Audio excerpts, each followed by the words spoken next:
Voilà, bonjour à toutes et à toutes. Bienvenue dans ce webinaire Astronomie pour toutes les classes présenté par la découverte de l'univers.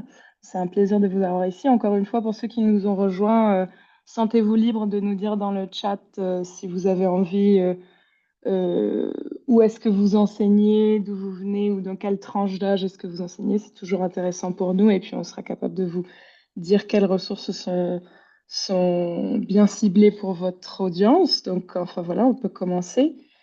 Euh, alors, pour celles et ceux qui nous rejoignent pour la première fois ou qui ne nous connaissent pas encore, ou juste un reminder pour ceux qui nous connaissent bien, mais nous sommes à la découverte de l'univers. On est un programme d'éducation euh, en astronomie qui est dédié aux éducateurs pour assister à l'enseignement de la matière. Donc, pour ce faire, on met au point tout un tas de ressources, que ce soit activités, guides d'activités à faire en classe, mais aussi des formations en ligne, en personne, pour aider les éducateurs à enseigner l'astronomie. Voilà, notre équipe est composée d'astronomes et d'enthousiastes canadiens et dirigée par Julie Bolduc-Duval, qui est euh, présente avec nous en ce moment et qui sera surtout dans le chat, hein. Voilà, donc n'hésitez pas. Voilà, bonjour Julie. N'hésitez pas si vous avez des questions, si vous avez des soucis techniques, n'hésitez pas euh, à nous dire ça. Julie est là pour vous aider. Super. Donc, présentation personnellement. Moi, qui suis-je? Je m'appelle Camille Paul.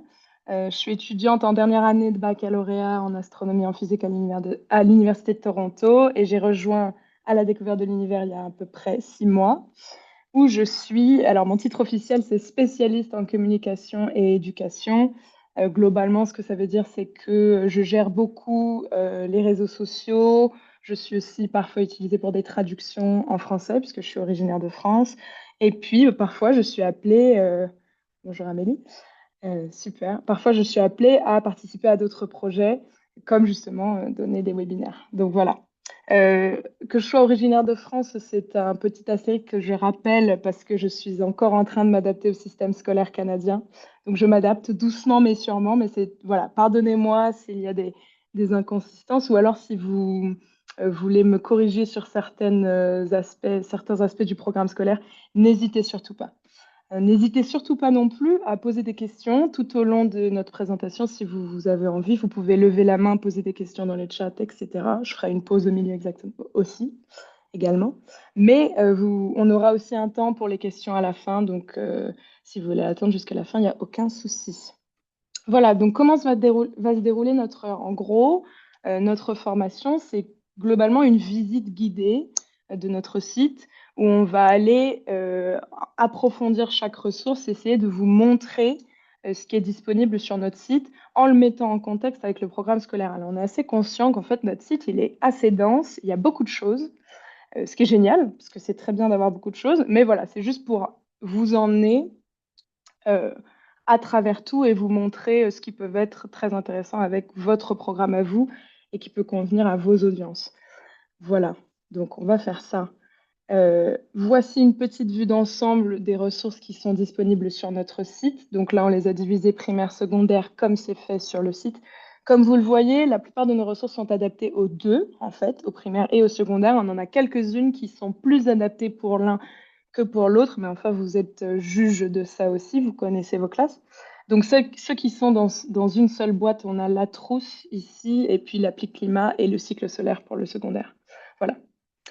Les voici. Bon, ça, c'était l'affiche de notre webinaire, mais en gros, c'est comme ça qu'elles sont présentées sur le site. Alors, tout au long du webinaire, en fait, ce qui va se passer, c'est que je vais faire ça. Voilà. Donc là, on se retrouve directement sur le site internet de la découverte de l'univers, comme vous le voyez. Euh, c'est ça, notre page d'accueil, hein, au cas où vous retrouvez sur le site directement. Puis derrière, on ouvre l'onglet ressources et les voici, toutes nos ressources regroupées ici. Voilà, donc si tout ça, ça fait du sens, on peut commencer directement les pieds dans le plat avec notre première ressource qui s'appelle la trousse et qui est faite très adaptée pour les élèves du primaire. Donc, comme vous le voyez en bas, je mets votre attention, on a ici nos collaborateurs qui ont été, euh, enfin les collaborateurs qui ont participé à la création de la ressource. Donc ici, on a la Fédération des astronomes amateurs du Québec ainsi que le Planétarium de Montréal. Voilà, donc la trousse, Qu'est-ce que c'est? C'est un guide d'activités. C'est un ensemble de 15 activités ludiques qui est conçu pour les 5 à 12 ans, donc encore une fois un peu plus concentré sur le primaire. Certaines des activités ont des vidéos explicatives. Alors là, ce qu'on va faire, voilà, on commence et on se rend sur notre site et on regarde la trousse. Donc c'est génial, ça a été divisé, comme vous le voyez ici, pardon, euh, par activité. C'est-à-dire que si vous êtes plus intéressé par une activité que par d'autres, vous pouvez aller les télécharger directement. Mais là, tout de suite, on va juste cliquer sur le guide d'activité complet pour vous montrer brièvement comment ça se présente. Alors voilà, on y est. Ça, c'est le jackpot. Non, mais c'est un peu une mine d'or d'informations puisque c'est toutes les activités qui sont disponibles dans ce guide. Et puis surtout pour vous, on a ici les sujets du programme scolaire auxquels les activités sont reliées et les années pour lesquelles les activités font le plus de sens. Ça, c'est vraiment quand même, c'est génial.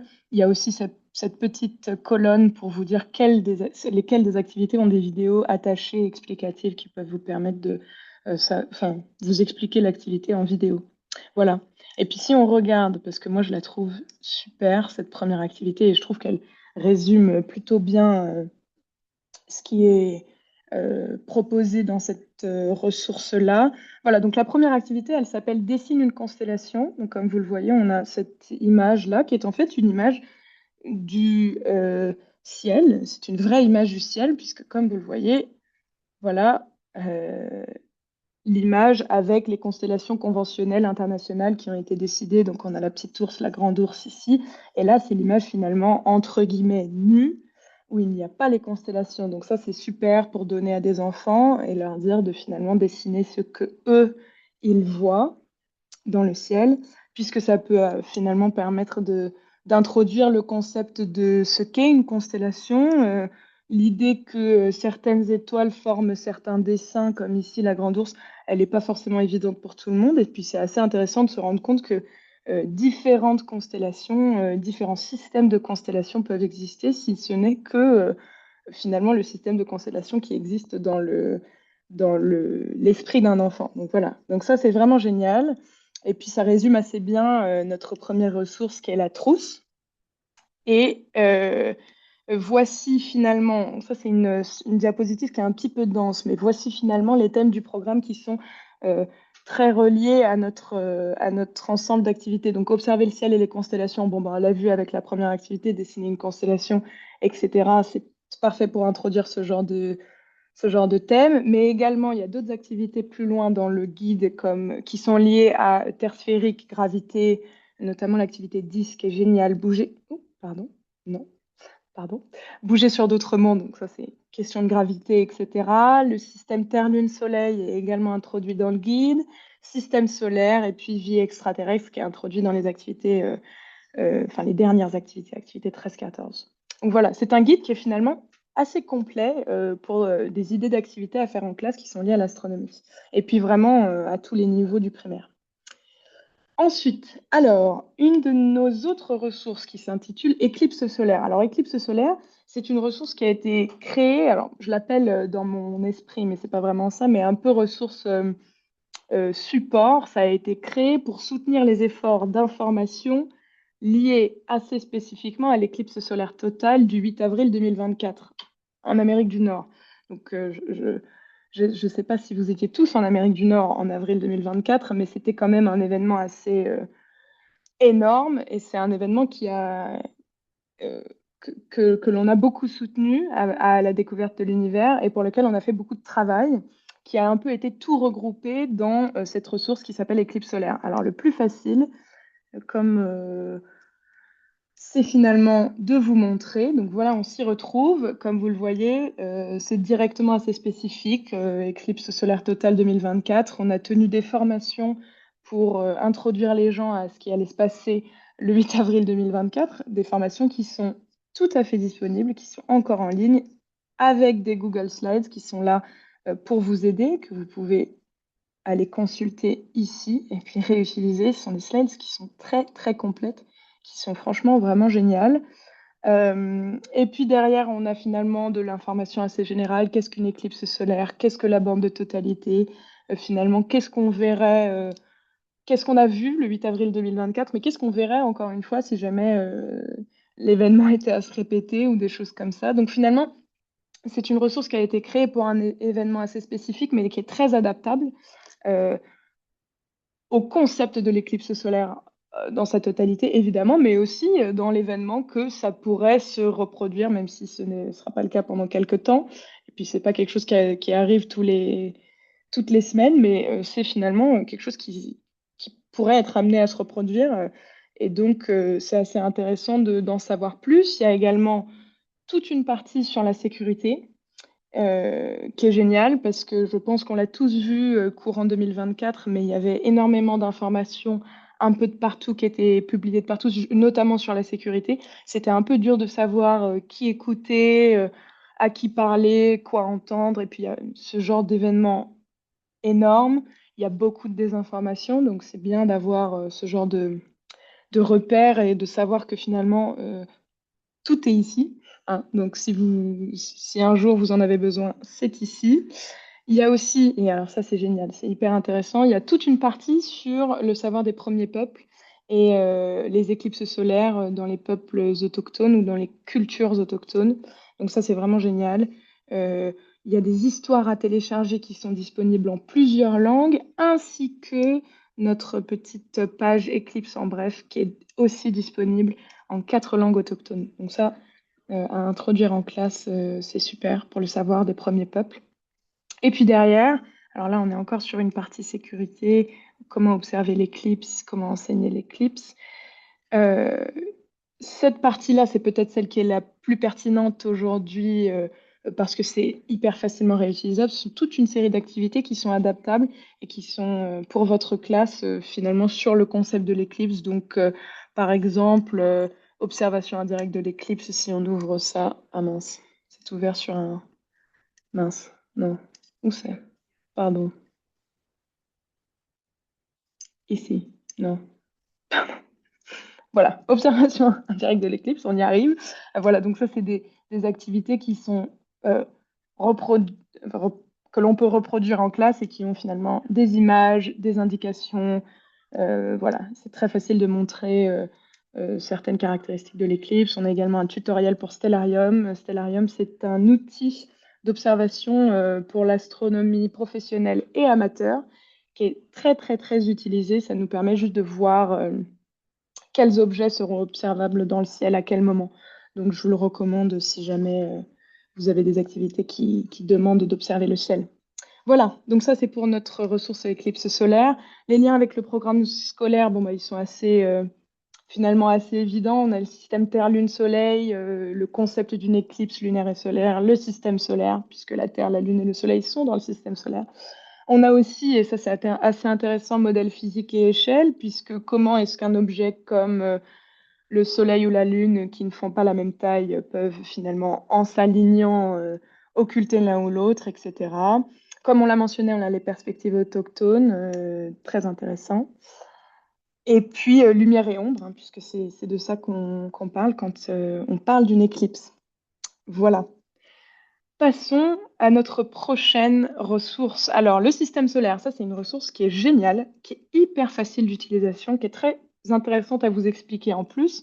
Commençons. Voici le souci. Alors, dans cette image, c'est une image que tout le monde reconnaît. Celle-ci, elle vient de l'Agence spatiale canadienne. C'est une représentation finalement assez standard du système solaire.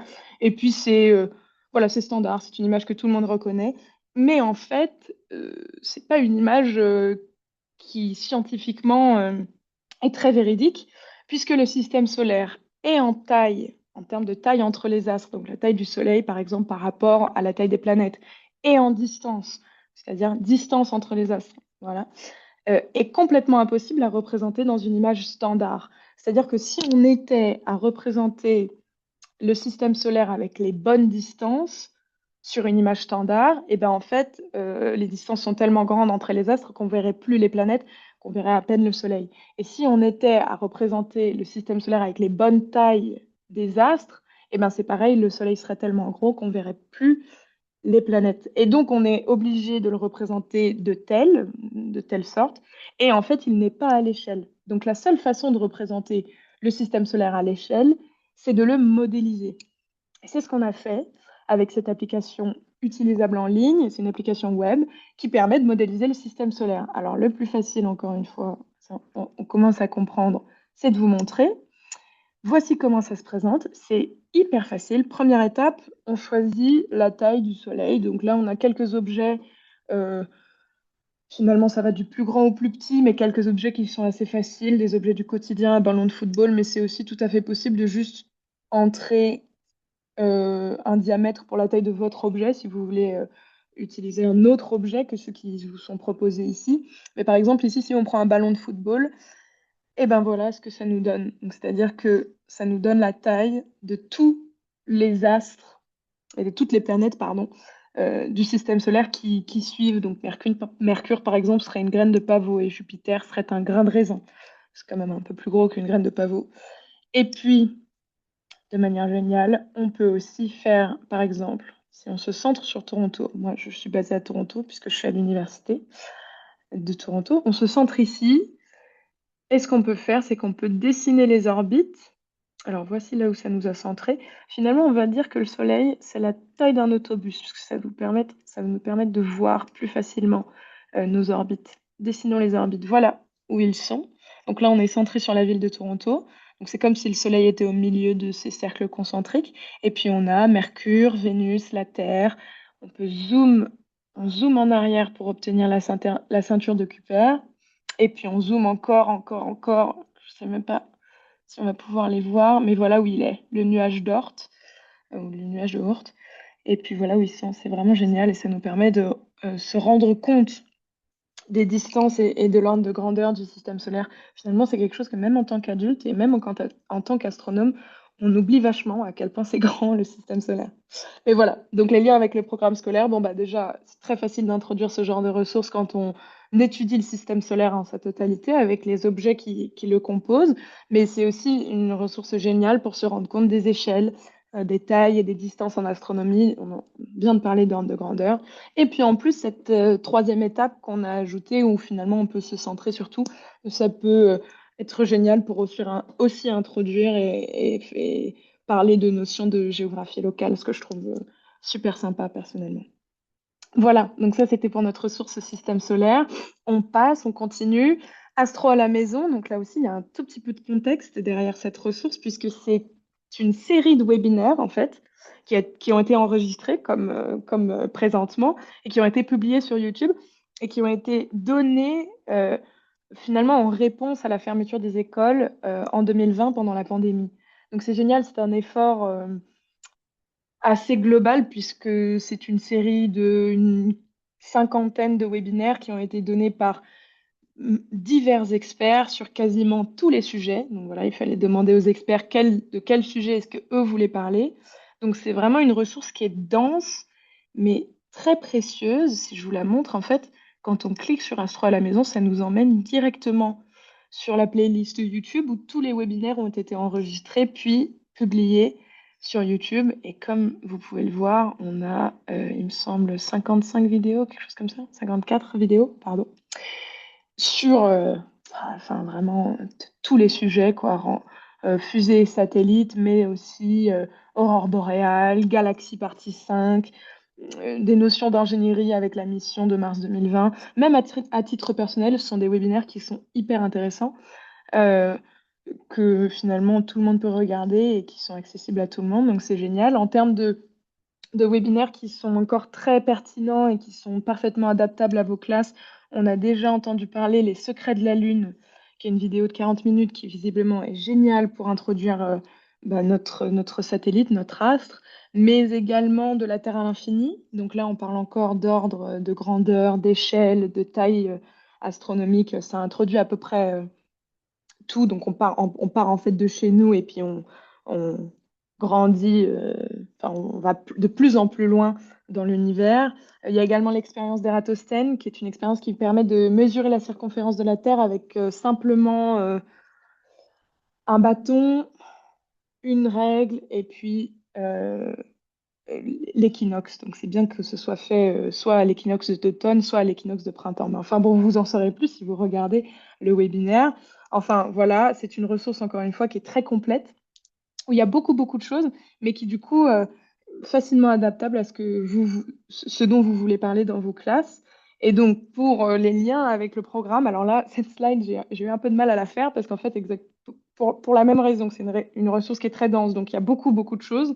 Et donc, du coup, en fait, il y a beaucoup, beaucoup de liens avec le programme. Mais bon, voilà. Quoi observer dans le ciel? Donc, observation du ciel, repérage des astres, constellations, phases visibles, etc. Euh, Après, un petit astérix, notre vidéo, notre webinaire Quoi observer dans le ciel, c'était euh, assez pertinent à cette période de l'année, en 2020, etc. C'est toujours génial pour la démarche d'observation et montrer comment est-ce qu'on trouve ce qu'on peut observer dans le ciel, mais ce sera peut-être pas exactement les mêmes objets célestes qui seront présentés maintenant en 2025 ou plus tard dans le futur. Enfin voilà. Puis après Terre, Lune, Soleil, phase et éclipse, les secrets de la Lune, comme je l'ai mentionné ici, et de la Terre à l'infini qui est aussi en rouge parce que ça a été, on a eu du feedback de dire que c'était des vidéos très utiles pour les classes et qui étaient encore très pertinentes. Système solaire, gravité, orbite, échelle et structure de l'univers, comme on l'a mentionné, et puis mesures et méthodes scientifiques. Donc, j'ai mis l'expérience d'Ératosthène, mais il y a aussi d'autres vidéos qui peuvent être liées à ça, notamment sur les carrières des scientifiques, hein. On a vu la vidéo de l'ingénieur sur une mission de Mars qui vient nous parler de sa carrière et de son job. Donc, ça peut être génial aussi pour montrer ou à titre personnel. Voilà. On continue. Alors là, à ce moment-là, puisqu'on est à la troisième, me semble-t-il, je m'arrête une seconde.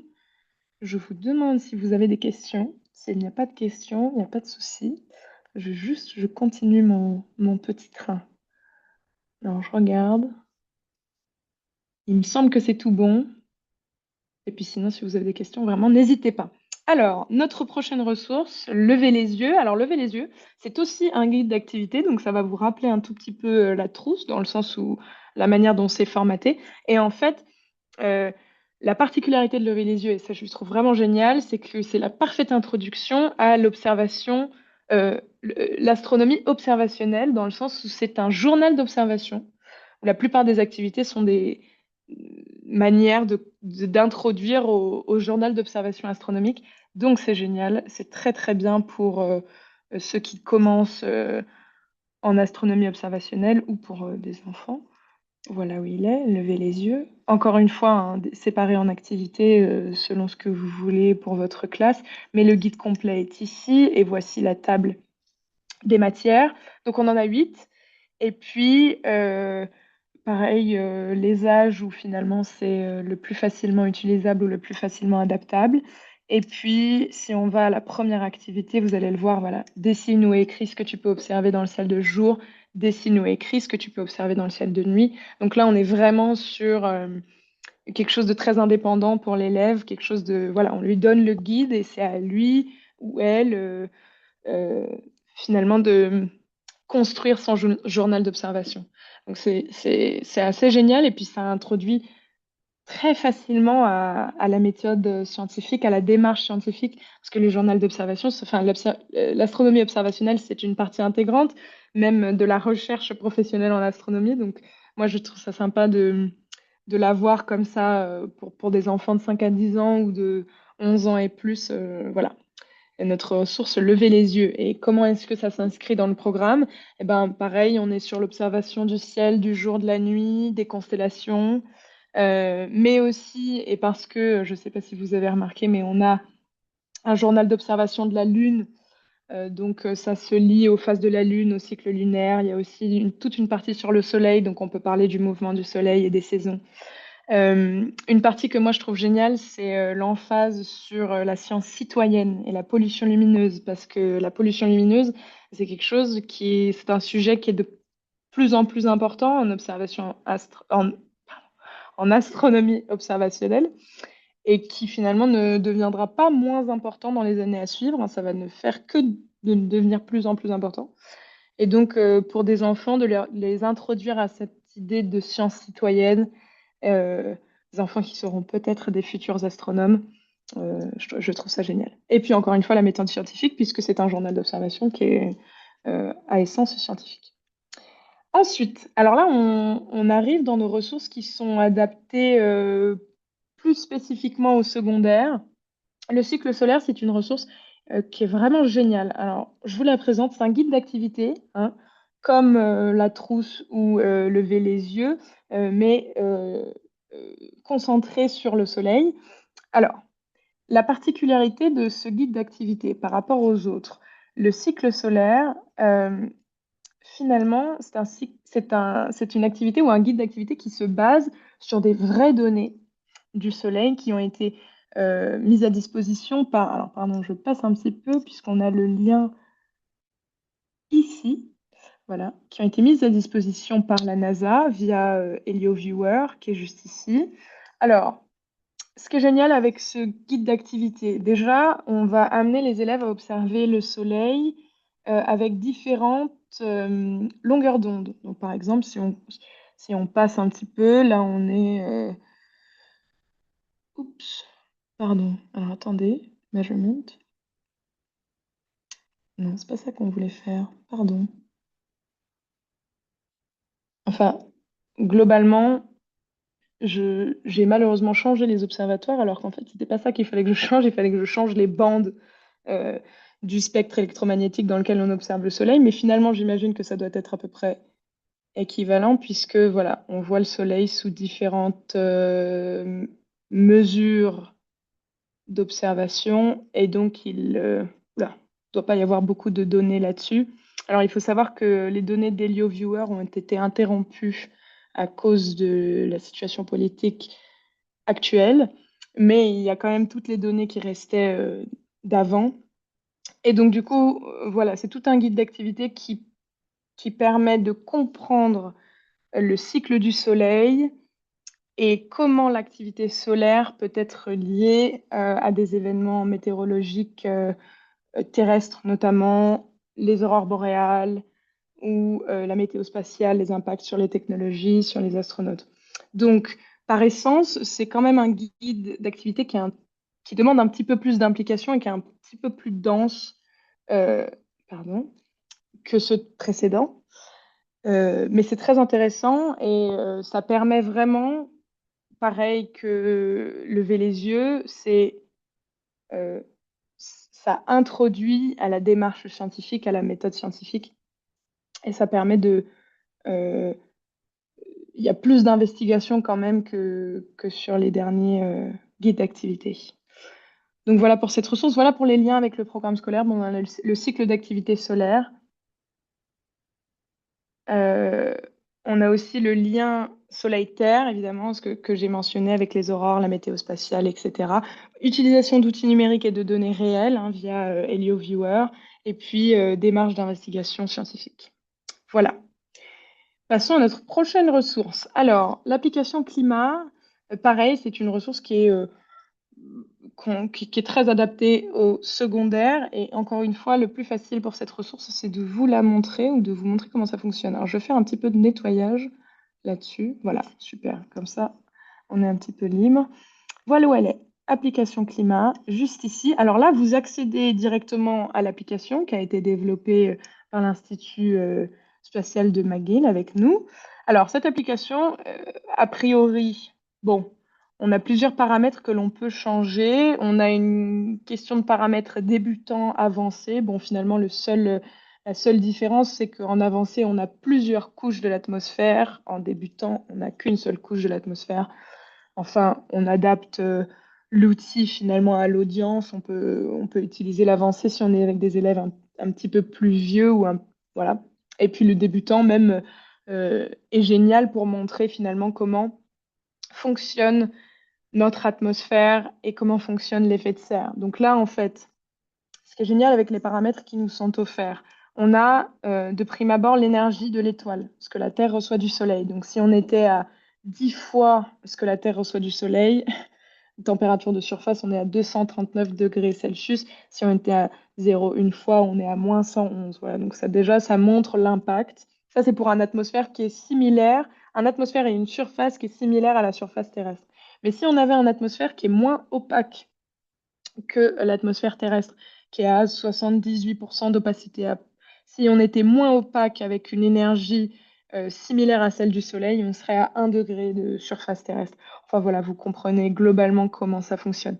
C'est vraiment euh, euh, une façon très délicate et très intuitive d'introduire à l'idée de ce que fait l'atmosphère, l'impact de notre atmosphère, de l'énergie de l'étoile, et aussi également on a ce troisième paramètre de la réflexivité de la planète, qui est à 30% pour la Terre. Et si on n'était pas sur la Terre, par exemple, ben, on aurait voilà, un changement de température ici. Voilà. Donc ça, c'est génial. C'est une application très facile à utiliser et très adaptable à pas mal de sujets. À la découverte de l'univers, on a développé des petites présentations, petites, bonnes présentations, euh, qui sont, par exemple, ici, un système d'exoplanètes TRAPPIST. Donc c'est une façon d'utiliser cette application web pour introduire euh, ici, de manière très spécifique, au système TRAPPIST, qui est un système d'exoplanètes, mais aussi à la question d'exoplanètes, d'atmosphère, question de conditions d'habitabilité, euh, données quantitatives, etc., puisque là, on travaille avec des données de température. Donc voilà, donc c'est toutes des activités qui utilisent cette application pour traiter de ces sujets-là. Voilà, comprendre l'effet de serre. Oh, pardon, super. Et donc, les liens avec le programme scolaire, ben, alors là, c'est génial. Atmosphère terrestre et effet de serre, évidemment, puisque, encore une fois, c'est une question interactive, façon interactive de comprendre l'effet de serre, mais également climat, changement climatique, enjeux environnementaux, qui est un thème très important, qui n'est pas forcément exactement relié à l'astronomie, même si à la fin de... Voilà, on est des puristes ici, donc c'est effectivement relié à l'astronomie, mais euh, modélisation scientifique, pensée quantitative, et puis pour nous, pour notre implication aussi, exoplanète, habitabilité, faire comprendre ce que les différentes atmosphères, comment ça joue sur la température de surface, etc. Voilà pour notre application climat. Et puis, suite à cela, on continue avec notre ressource exoplanète à l'école, donc comme vous pouvez le voir, qui a été développée avec beaucoup de collaborateurs, hein, notamment l'Université de Montréal, l'école en réseau, euh, etc. C'est une ressource qui est finalement une de nos ressources les plus complètes. Il y a vraiment énormément de choses à votre disposition dans cette ressource des exoplanètes à l'école. Donc, présentation clé en main, glossaire, foire aux questions, trousse d'activités, vidéo, carte éclair, affiches. Ça fait beaucoup. Donc, pareil, le plus pratique, hein, de toute façon, c'est d'aller sur le site et d'aller visiter. Donc, voilà où on en est. Comme vous voyez, c'est un site quasiment à part entière, hein, mais on a vraiment ce menu où on peut finalement accéder au matériel que l'on veut. Euh, et puis on commence, donc on a une introduction par Marie-Ève, Marie-Ève No, qui travaille à IREX. Euh, alors on commence à disposition des présentations Google Slides qui sont toutes faites, que vous pouvez évidemment réutiliser, comme toutes celles qui sont disponibles sur notre site. Donc là, il y en a beaucoup. Celle-ci, elle présente le système solaire, mais on en a aussi sur les exoplanètes, sur la vie extraterrestre, sur le voyage, sur les nouveaux mondes, etc. Ici, on a un glossaire. Donc celui-ci, moi, pareil, je trouve ça tellement utile d'avoir ça, où on a des définitions sur quasiment tous les termes qui sont donnés dans cette ressource exoplanète, mais finalement pas que, hein, voilà, qu'est-ce qu'une constellation, qu'est-ce qu'une comète, ce sont des thèmes qui reviennent énormément en astronomie. Et vous voyez, voilà, on a quand même 6 pages de définition sur des thèmes d'astronomie. Cette ressource-ci, c'est Foire aux questions. Pareil, c'est une de mes préférées. Pourquoi? Parce que c'est une ressource qui permet de répondre à pas mal de questions que vous pouvez peut-être vous poser, que vos élèves vont peut-être vous poser, vos enfants. Euh, et finalement, il y en a qui sont... Bon, c'est quand même... Le but, c'est de faire partie des exoplanètes en école. Donc, une exoplanète, c'est quoi? Toute une section dédiée aux exoplanètes, apparence des exoplanètes, façon de détection et tout. Mais finalement, pas que. Euh, c'est quoi la différence entre le système solaire et la galaxie, et une galaxie? Et voilà, des réponses qui sont hyper développées. Alors, comme vous voyez, on en a quelques-unes, on en a pas mal qui ont un petit avenir. Donc, c'est toujours une sorte de work in progress où On rajoute parfois des questions en fonction de ce qui nous a été posé, et puis on continue à ajouter des réponses au fur et à mesure. Mais il y a quand même pas mal de réponses à votre disposition qui sont super sympas au cas où si vous... On a toujours des questions auxquelles on ne peut pas répondre, donc c'est souvent quand même... moi, c'est vraiment une ressource que j'aime beaucoup, donc voilà. Ensuite, alors des trousses d'activités au primaire et au secondaire avec des activités qui sont hyper adaptées. Voilà, super, toutes faites et que vous pouvez vraiment, c'est une question d'imprimer et de réutiliser avec vos élèves, explorer le ciel. Enfin, bref, voilà, trousses d'activités au secondaire. Mais également, et alors ça c'est vraiment génial, des biographies d'astronomes qui ont participé au projet, euh, donc de savoir finalement comment se déroule une journée dans la vie d'un astronome, comment est-ce que eux sont arrivés à ce métier d'astronome. Ça peut être très inspirant et franchement très sympa à regarder. Les exos bouchés, ce sont une série de vidéos qui a été réalisée par l'IREX et qui répondent, euh, qui juste ont été créées pour le grand public, donc finalement traitent de sujets un tout petit peu disparates, mais qui sont très sympas à regarder. Puis c'est des formats de 5-6 minutes, donc c'est vraiment très digeste, très, très, très facile à regarder, qui peuvent être très intéressants. Un autre tutoriel sur Stellarium, qui est ici, et un outil virtuel gratuit qui reproduit voilà, un tutoriel sur Exoplanet Web, qui est un autre outil virtuel. Voilà, pardon, j'aurais pas dû cliquer. Ensuite, c'est encore génial, ce sont des cartes à imprimer. Donc ça, c'est comme des flashcards. Il y en a 40 ici d'exoplanètes. Donc voilà comment ça se présente. Une flashcard, par exemple, où on va avoir, et là, ça, c'est génial, une image qui pour les exoplanètes ne seront pas des images qui ont été prises avec une caméra, mais plutôt des dessins ou des illustrations d'artistes. C'est toujours précisé dans le coin de l'image. On a aussi la date de découverte, la méthode de détection, qui ne vont pas être la même pour toutes les exoplanètes. Par exemple, ici, on est sur de l'imagerie, ici de la vitesse radiale. L'étoile haute, la distance avec la Terre, et voilà. Ça, c'est très facilement imprimable et distribuable. Il n'y a pas que les exoplanètes, il y a aussi les planètes du système solaire et des cartes de systèmes planétaires. Alors ça, comment ça se présente? C'est assez similaire finalement, mais c'est plutôt que d'être qu'une seule planète, c'est un système planétaire. Par exemple, ici, c'est Kepler 90. Voilà, donc ça, c'est facilement distribuable en classe. Ça peut même finalement se transformer en jeu avec les élèves, donc c'est vraiment génial. Et voilà, et on finit avec des affiches. Donc ici, par exemple, Rofuki, qui est un système, voilà, des affiches qui sont super, qui peuvent aussi être imprimées finalement, qui sont très très belles, et qui peuvent en inspirer plus d'un. Voilà, voilà. Les liens avec le programme scolaire de cette ressource, ben encore une fois, c'est une ressource qui est tellement complète. Il y a pas mal de liens à faire, mais les plus évidents, c'est planète, exoplanète et système planétaire, évidemment. Vie ailleurs, conditions d'habitabilité. On a également, que j'ai même pas mis, mais euh, voyage vers d'autres mondes, ou etc. Toute cette question. Comment on découvre des exoplanètes, donc les méthodes de détection, les différentes méthodes de détection.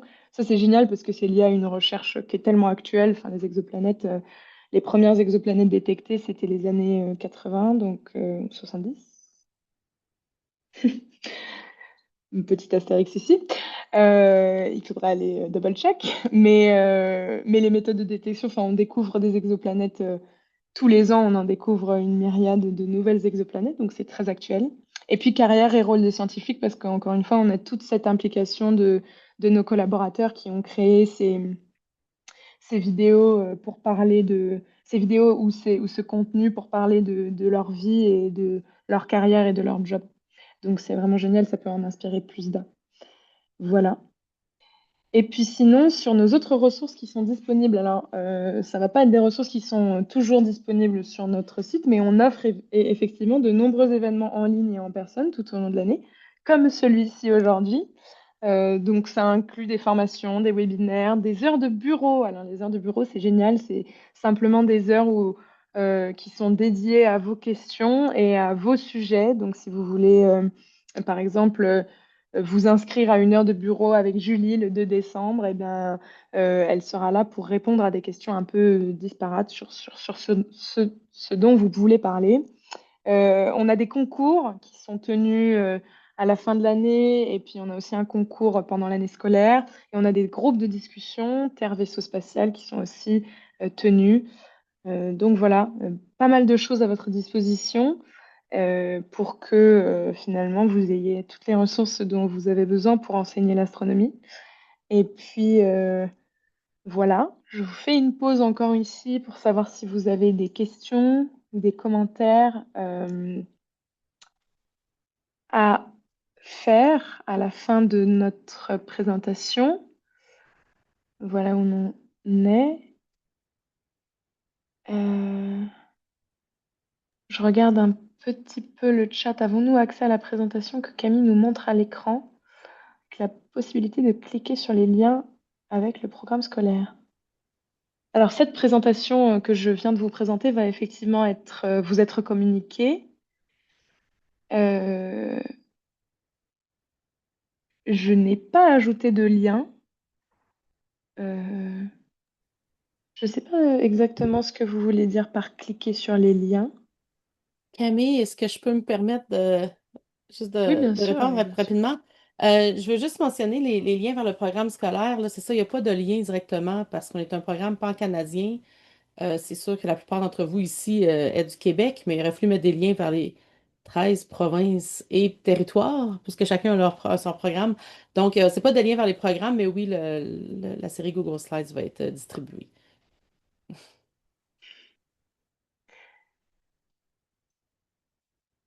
Avez-vous des suggestions d'albums pour petits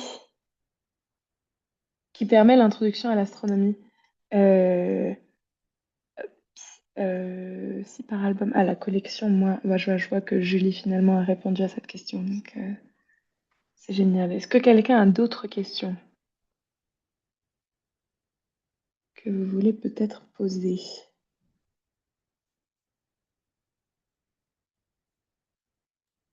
Il y avait des petites questions techniques ou des liens spécifiques. J'ai répondu pas mal au fur et à mesure, juste pour que les gens aient les réponses au moment où tu en parlais, mais sinon, là, n'hésitez pas. Puis n'hésitez pas à ouvrir vos micros aussi si vous voulez parler directement avec Camille, là. Moi, je reste en arrière-plan.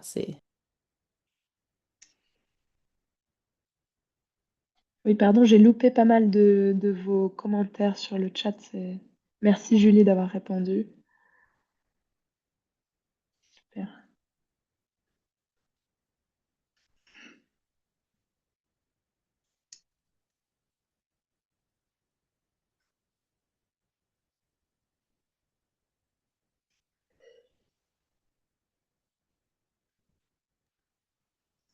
Je vais partager tout de suite le lien vers les diapositives, Camille, dans Oui, le... bien sûr, oui. C'est bon. Avec plaisir. Super.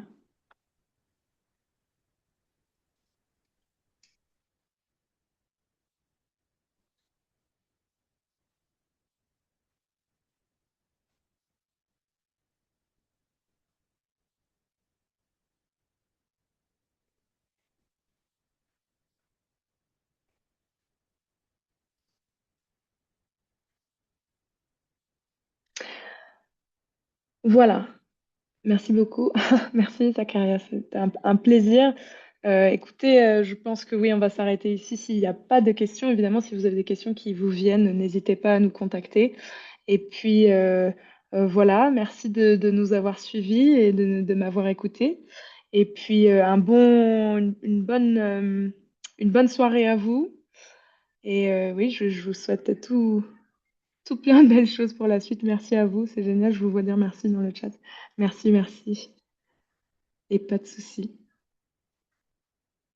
Et oui, restons en contact. N'hésitez pas à nous envoyer des messages via les réseaux sociaux, via le mail, via tous les moyens qu'on a aujourd'hui.